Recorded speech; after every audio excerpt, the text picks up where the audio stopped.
Okay, for today's video, paano ba malalaman kung fake ang 1,000? Ito siguro na ibayad lang ng customer kagabi sa bar.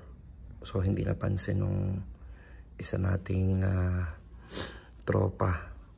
Anyway, ayan. So, ito yung original. Texture-wise, ito yung original. Kita-kita nyo naman.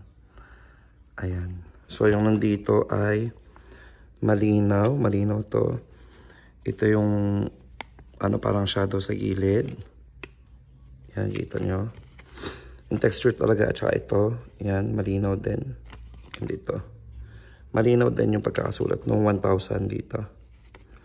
Sa likod naman, yan, malinaw na malinaw din.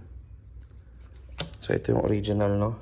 Ito yung Japake na peke. Talagang halata agad. Sa papel pa lang. Ito kasi, yan, oh. Ito, iba. Papel na papel talaga. Yan. Nahulog na. Papel na papel. Kita nyo naman yung drawing niya sa gilid, diba? Talagang drawing na drawing. Ito, yan, oh. Yan. Ito. Halatang halata talaga. Tapos ito, malabo. Walang kumikintab dito. Hindi kumikintab yan. And ito rin. Hindi rin kumikintab. At yung pagkakasulat ng 1,000.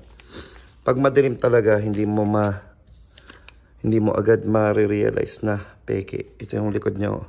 Diba? Peke talaga. Kitang-kita. Ang layo pagtatabihin natin. Pag ganito sa video, parang parehas lang. Pero, talaga makikita mo yung difference. Ayan, o. Tapos parang ito darker. Ayan. Tingnan natin, ha. Makikita ninyo talaga. Ayan, o. Wait lang. Ayan, dito pa lang sa drawing ng nasa right side. Yung parang shadow. Halatang halata mo ng peke. Grabe ngayon lang ako nakakita ng peking 1,000. Ayan, so ingat-ingat po. Mukhang may nagsisirculate na namang mga peking bills. Ayan po. Ayan. Yan, kakaiba. Diba? Drawing na drawing. Ito yung peke. Ito yung tunay. Yan. Yun lang. Sana po nakatulong. For more contents, do like, share, and subscribe. Ayan. Follow nyo na din ako sa aking Facebook. Come on!